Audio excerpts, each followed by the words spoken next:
Welcome to Jules T channel. When I was 16 years old, I remember sitting through one of the most boring classes in the week, chemistry class. Miss Chia, who was my chemistry teacher, God bless her, she was a beautiful, beautiful teacher. She would come to work every day looking impeccable in her nice working dress, perm hair, full makeup on, and I always admired how well she dressed. But the moment she opened her mouth, it was as if there was a spell being cast upon all the children in the classroom. One by one, we dropped like flies out of boredom because she went so technical into the chemistry topic. I just didn't understand what she was talking about. And I was dreaming about what I was going to have for breakfast later at the school canteen.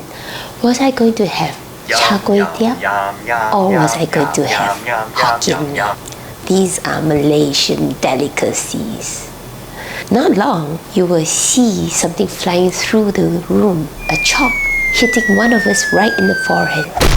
It's so boring. Let me tell you another story.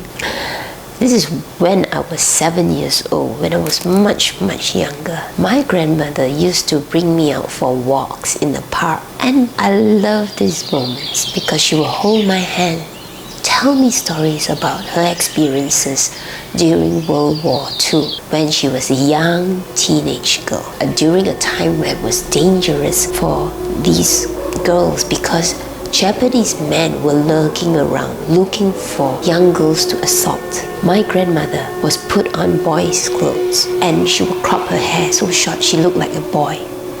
And whenever there was news of Japanese soldiers near the village, the family will run and flee into the forest. My grandmother, being the heroic one in the family, would climb up the tree to look out for any potential soldiers nearby. I was so proud of her. And comparing these two stories, which one would have influenced my life more? Definitely my grandmother's stories. Thanks to my grandmother, I scored A in history because it got me so interested about what happened in the past, and I could relate to the stories that she told me. I really enjoyed those stories, Grandma. And I'm sorry, Miss Chia, I don't remember any of your periodic tables. I see this happening all the time, especially at work. We think that we're trying to explain a topic so dense that we go to really technical details. And the more technical we go, the more lost our audience become. I see in my children. When I was young, my parents used to nag me.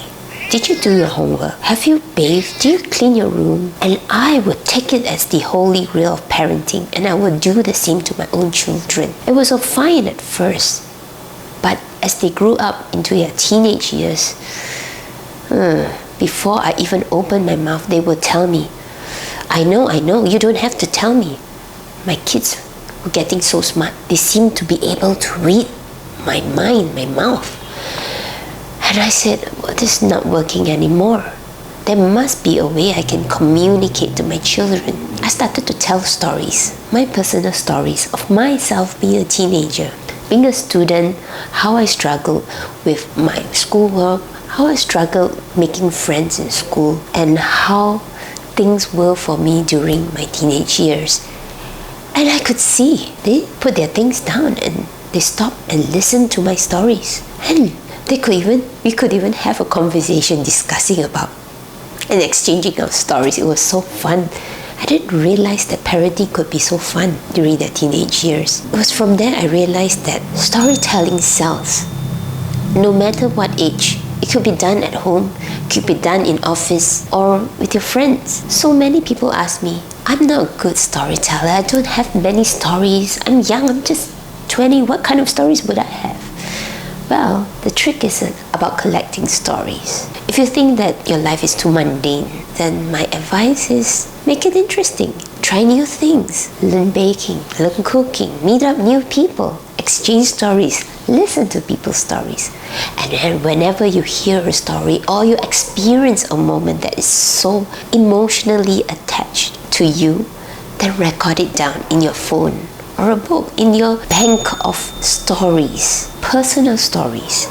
so that one day, whenever a situation comes up and someone needs to hear a story, to learn something, pull this story out and share with these sleeping giants of your classroom, and you will find that conversations could be so much more interesting when you learn to storytell.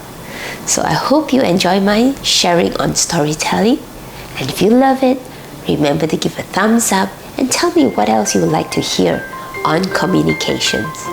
I look forward to seeing you in my next video. Goodbye.